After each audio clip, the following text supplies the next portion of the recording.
श्री महाप्रज्ञ गुरवे नमः। ओम श्री महाप्रज्ञ गुरवे नमः। ओम श्री महाप्रज्ञ गुरवे नमः। नमो अरहंताणम।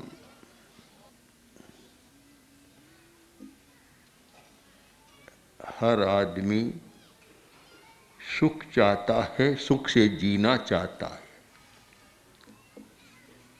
सुख से वही आदमी जी सकता है जो जीने की कला जानता है। जीना और मरना ये दो सारे आयाम है। आदमी इस दुनिया में आता है, जीवन जीता है, एक दिन चला जाता है, मरना होता है। बस सारा हमारा संसार, हमारी सारी सभ्यता, संस्कृति, चिंतन इन दो आयामों के बीच बंधा हुआ है। पुराने जमाने की बात है, सम्राट ने आदेश दिया कि विश्व का इतिहास लिखा जाए। बहुत विद्वान मिले, राजाज्ञा थी और काम शुरू हो गया। एक वर्ष पूरा हुआ और कई ऊंट आए। सम्राट ने पूछा क्या है? कि जो आपका आदेश था कि विश्व का इतिहास लिखकर लाए हैं। देखा तो 5-10 ऊंट है। सम्राट ने कहा इतना बड़ा इतिहास कौन पढ़ेगा? मैं राज्य का संचालन करूं या इसको पढ़ता रहूं? छोटा करो। छोटा किया, फिर लाए तो भी बहुत बड़ा। सम्राट ने कहा इतना बड़ा मैं नहीं पढ़ सकता। 2-3 बार ऐसा किया तो एक दिन वे विद्वान मिलकर आए और एक पर्ची सम्राट के हाथ में दे दी। बोले क्या है? कि विश्व का इतिहास। उसमें लिखा था आदमी जन्म लेता है, फिर विश्व मंच पर कुछ अभिनय करता है और एक दिन चला जाता है, विश्व का इतिहास समाप्त। और आगे क्या होता है फिर? सारा यही तो है। एक ऐसा नाटक, एक ऐसा अभिनय है। अगर हम आंख खोलकर देखें तो सच्चाई को समझ सकते हैं और आंख मूंद कर चले तो कुछ पता भी नहीं लगता। तो ये जन्म और मरण दो है और इन दोनों की यात्रा हर आदमी को करनी होती है। तो फिर जिए तो कैसे जिए और मरे तो कैसे मरे? जीने की कला तो फिर जीने का आनंद आता है, और मरने की कला सीखे तो मरने का भी आनंद है। मरने का कम आनंद नहीं है। जो लोग समाधि पूर्वक मरते हैं वे बड़ा आनंद के साथ मरते हैं, कोई डर भय नहीं होता। मरने की कला नहीं जानते वे बुरी मौत मरते। मुझे याद है आचार्य तुलसी जब पवनार विनोबा जी के आश्रम में 2 दिन रहे हम लोग, तो विनोबा जी ने कहा आचार्य जी मैं जैन पद्धति से जीवन समाप्त करना चाहता हूँ, समाधि मरण करना चाहता हूँ। जैनों का प्रसिद्ध शब्द है समाधि मरण। मैं समाधि मरण करना चाहता हूँ। आचार्य श्री ने कहा बहुत अच्छी बात है। और फिर उन्होंने वैसा ही किया। अंतिम समय एक अनशन पूर्वक, मौन पूर्वक जीवन समाप्त किया। तो एक लेख भी छपा बजाज जी का। तो बजाज ने लिखा उसमें कि विनोबा जी ने जैन पद्धति से समाधि मरण किया। शायद उस समय धर्मयुग में छपा था वैसा। तो मरने की कला बहुत जरूरी है जानना। जो मरने की कला नहीं जानता वह रोते रोते मरता है, डरता है मौत आएगी मौत आएगी। जानता है तो आएगी तो जरूर, फिर भी डरता हुआ मरता है, अच्छा नहीं होता। और जीने की कला बहुत बड़ी कला है। एक आदमी कठिनाइयों में भी जीता है, पर जीने की कला जानता है तो वह दुखी नहीं होता। और एक आदमी जिसके पास सारी सुविधाएं हैं, जीने की कला नहीं जानता तो दुखी होकर मरता है। बुढ़ापा आ गया, शक्ति कम हो गई और उपयोगिता भी कम हो गई। अब बूढ़ा आदमी सोचता है पहले मेरे पास कितने लोग आते थे, अब नहीं आ रही हैं। पहले कितनी मेरी पूछ थी, आज नहीं है। जैसे होता है ना कि सत्ता पर होता है तब तो सारे पीछे घूमते हैं, आज जब मंत्री पद से हटता है तो फिर सोचता है पहले मेरे पास इतने लोग आते थे, अब कोई मुझे पूछता भी नहीं है। अमेरिका जैसे महान राष्ट्र के राष्ट्रपति ने भी एक अपना अनुभव लिखा कि जब मैं राष्ट्रपति था लोग बहुत आते मिलने के लिए, पर मेरे पास समय नहीं था। अब मैं निवृत्त हो गया, मेरे पास बहुत समय है, कोई मेरे पास आ ही नहीं रहा है। तो उस ऐसी स्थितियों में आदमी को बड़ा कष्ट होता है, मानसिक कष्ट होता है, बड़ा दुखी जीवन हो जाता है। शरीर में रोग हो गया, अब 24 घंटा तो कोई पूछताछ नहीं होती, तो बड़ा दुख का अनुभव करता है कि मुझे कोई पूछता ही भी नहीं है।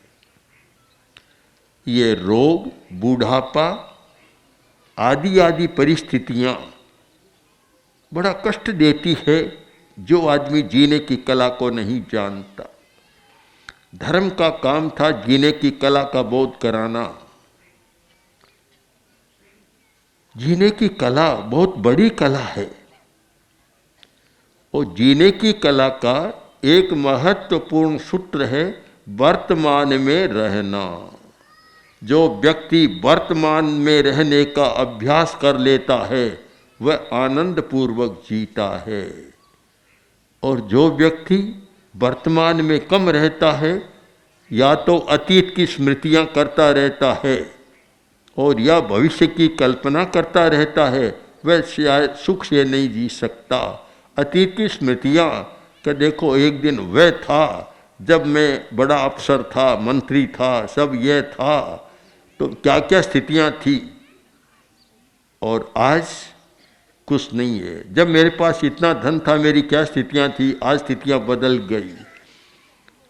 अतीत की स्मृतियों में आदमी खोया रहता है, याद करते रहता है। स्मृति एक बहुत बड़ी हमारी शक्ति है, पर हम स्मृति का उपयोग करना नहीं जानते, अनावश्यक स्मृतियों में समय को बर्बाद करते हैं। स्मृति भी आवश्यक, जितनी जरूरी उतनी स्मृति। हर चीज़ की सीमा है, हमारी दुनिया में असीम कोई नहीं है, सबकी सीमा है, सीमा को समझना। तो स्मृति की बात, दूसरी कल्पना की बात। समय बहुत सारा कल्पना में बीतता है, और कल्पना के आधार पर आदमी दुखी बनता रहता है। कल्पना से भी बहुत दुखी बनते हैं। एक संदेह पैदा हुआ और कल्पना की, कितना दुखी।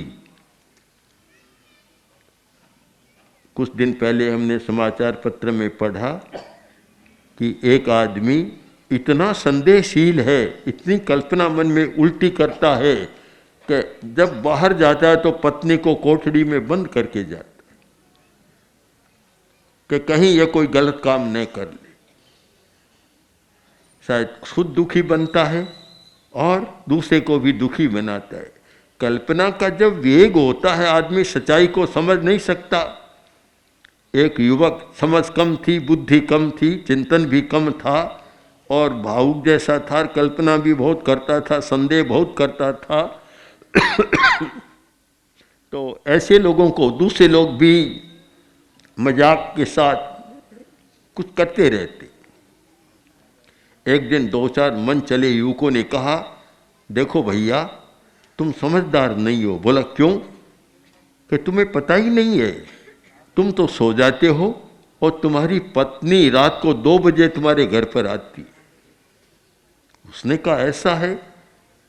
भावना में बह गया, यथार्थ से दूर हट गया, सोचा है नहीं, कुछ चिंतन नहीं किया, सच्चाई को समझने का प्रयत्न भी नहीं किया, दरवाजे में लाठी लेकर बैठ गया तो आज आएगी तो सिर फोड़ डालूंगा उसका। रात भर बैठा रहा, सुबह वही युवक वापस आए, बोले अरे आज क्या बात है, लाठी ले कैसे बैठे हो? कि तुम लोगों ने तो कहा था कि तुम्हारी पत्नी 2 बजे आती है और आज तो मैं बैठा हूँ लाठी लिए, अभी तक आई नहीं, जब आएगी तब उसका सिर फोड़ डालूंगा। उन्होंने कहा रे तुम्हारी शादी हुई कि नहीं? कि शादी तो हुई नहीं, याद आ गया। ठीक है, कोरी कल्पना में आदमी कहाँ तक चला जाता है। ये कोई सामान्य घटना नहीं, पता नहीं कितने आदमी संदेह और कल्पना का जाल बुनकर कितने फंस जाते हैं, उसका कोई पता नहीं लगता। तो कल्पना भी बड़ा दुख देती है। हम वर्तमान में रहने का अभ्यास करें, इसका मतलब कि आवश्यक स्मृति और आवश्यक कल्पना, अनावश्यक स्मृति न करें, अनावश्यक कल्पना भी न करें, तो वर्तमान में जीने का अभ्यास, वर्तमान में जो हो रहा है उसे देखते रहें, इसका अभ्यास करें, आपका मनोबल बढ़ जाएगा। मनोबल को बढ़ाने का बहुत सुंदर तरीका है वर्तमान में जीने का अभ्यास। जो आदमी वर्तमान में जीना नहीं जानते, केवल अतीत में जीते हैं या भविष्य में जीते हैं, उनका मनोबल घट जाता है। कल्पना के आधार पर और चिंतन स्मृति के आधार पर। अब एक हमारे सामने प्रश्न है कि वर्तमान में कैसे रह सकते? बड़ा कठिन है, मन तो कभी इधर जाता है कभी उधर जाता है, कैसे रहें? हमारे यहाँ भारतीय संस्कृति में, भारतीय विद्याओं में, चिंतन में 2 विद्याओं का बड़ा विकास हुआ था, अध्यात्म विद्या और योग विद्या। चाहे एक ही मान लें, योग विद्या अध्यात्म विद्या का ही एक अंग है। अध्यात्म विद्या का ऐसा विकास हुआ था कि मनुष्य को समझने का, मनुष्य के मन को समझने का और उससे आगे जाएं तो भावधारा को समझने का ऐसा ज्ञान विकसित हुआ था, शायद दुनिया के किसी अंचल में ऐसा नहीं हुआ। आज तो भुला दिया गया है, बहुत सारे भूल गए कि अध्यात्म विद्या हमारी कोई खोज है, इतनी बड़ी खोज है। मैं तो मानता हूँ कि जिस प्रकार पश्चिमी वैज्ञानिकों ने अणुवस्त्रों की खोज की, तो एक शक्तिशाली खोज है, चाहे उपयोग गलत हो रहा है पर खोज तो महत्वपूर्ण है। वैसी ही खोज यहाँ के ऋषि महर्षि योगियों ने अध्यात्म विद्या की थी। गीता में बहुत सुंदर, अध्यात्म विद्या विद्या नाम, सब विद्याओं में श्रेष्ठ है अध्यात्म विद्या। पर आज भुला दिया, आज तो संप्रदाय विद्या मुख्य हो गई, अध्यात्म को भुला दिया गया। जब अध्यात्म हो तो फिर सांप्रदायिक कट्टरता या सांप्रदायिक झगड़े की बात ही समाप्त हो जाती है। अध्यात्म में और कोई नहीं होता, केवल वही होता है, केवल परम ब्रह्म आत्मा परमात्मा, बस यही होता है और उसके आधार पर सारा जीवन चलता है। तो बहुत सारी समस्याएं जीवन की सुलझ जाती है। तो अध्यात्म विद्या का एक प्रायोगिक रूप, एक व्यावहारिक रूप था योग विद्या। योग विद्या एक बहुत बड़ी विद्या है। अभी कल ही हमारे पास एक दिल्ली से पत्र आया है कि आयुर्वेद, योग आदि पर, भारतीय विद्याओं पर एक बड़ी कॉन्फ्रेंस सरकार, भारतीय सरकार कर रही है। और उसके करने वालों में जो हैं तिवारी, दीनदयाल तिवारी, जो योजना आयोग के सदस्य हैं, और वे हमारे पास आए थे सूरत में, वे लोग कर रही हैं। एक संदेश भी मांगा है। इतनी बड़ी विद्या, अगर आप स्वस्थ रहना चाहते हैं, शरीर का स्वास्थ्य, तो योग विद्या में उसका मार्ग है। यदि आप मनोबल को बढ़ाना चाहते हैं तो उसका उपाय भी है। यदि आप भाव शुद्धि का प्रयोग करना चाहते हैं तो उसका भी उपयोग है।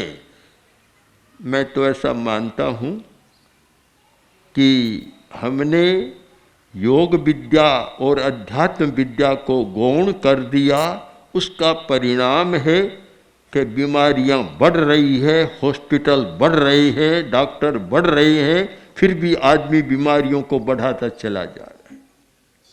नहीं तो हमारे शरीर में सारी एक सिस्टम है, सारी तंत्र प्रक्रिया है कि हम अपने आप को स्वस्थ कर सकते हैं।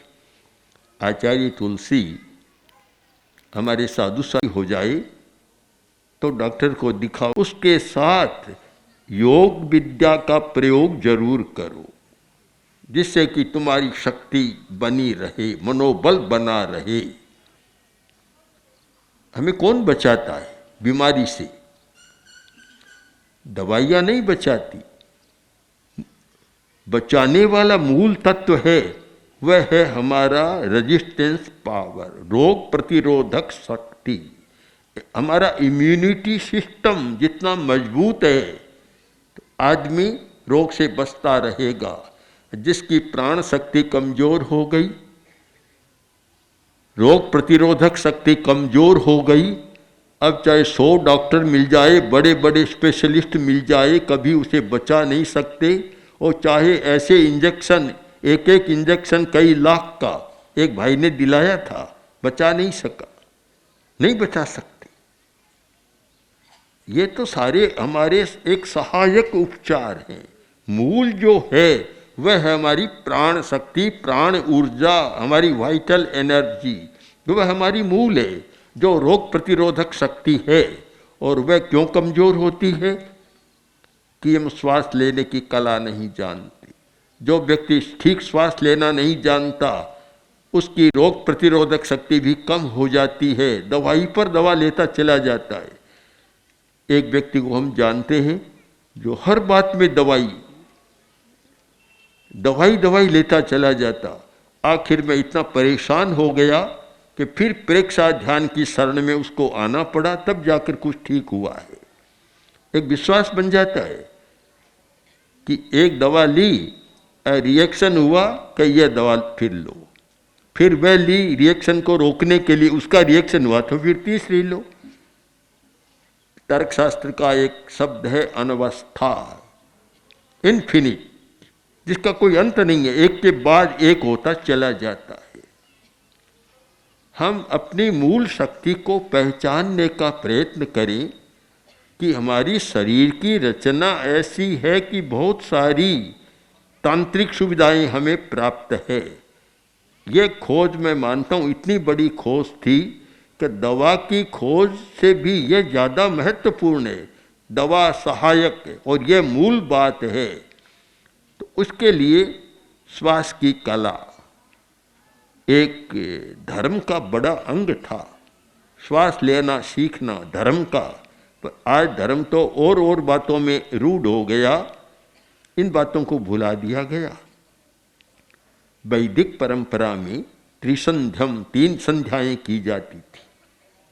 मैं मानता हूँ 3 संध्या एक इतनी बड़ी चिकित्सा थी शरीर की और मन की, पर आज शायद संध्या बहुत कम लोग करते होंगे, करते हैं तो अभी पूरी विधि नहीं जानते। 3 संध्याओं की तो पूरी साधना की विधि थी और उसके साथ 3 रंगों का ध्यान किया जाता था, जो कि रंग हमें बहुत प्रभावित करते। जो प्राचीन विद्याएं थी, जीवन की प्राचीन कलाएं थी, उनको भुला दिया गया और नई बातें शायद कुछ आ गई। नई आना कोई बुरी बात नहीं, हम तो नई का स्वागत करते हैं, पर जो उपयोगिता थी हमारी जीवन की, उसको मूल बात को भुला दिया गया। श्वास लेने की कला बहुत बड़ी कला है। आप चाहे विश्वास करें या न करें, माने या न माने, श्वास लेना बहुत कम लोग जानते हैं। श्वास की कला को बहुत कम लोग जानते हैं। अगर एक श्वास की कला को जाने तो आप अपने मानसिक समस्याओं को बहुत सुलझा सकते हैं। ज़्यादा आदमी कष्ट भोगता है, मानसिक कष्ट, और उनको बहुत अलग कर सकते हैं यदि श्वास लेने की कला को जाने।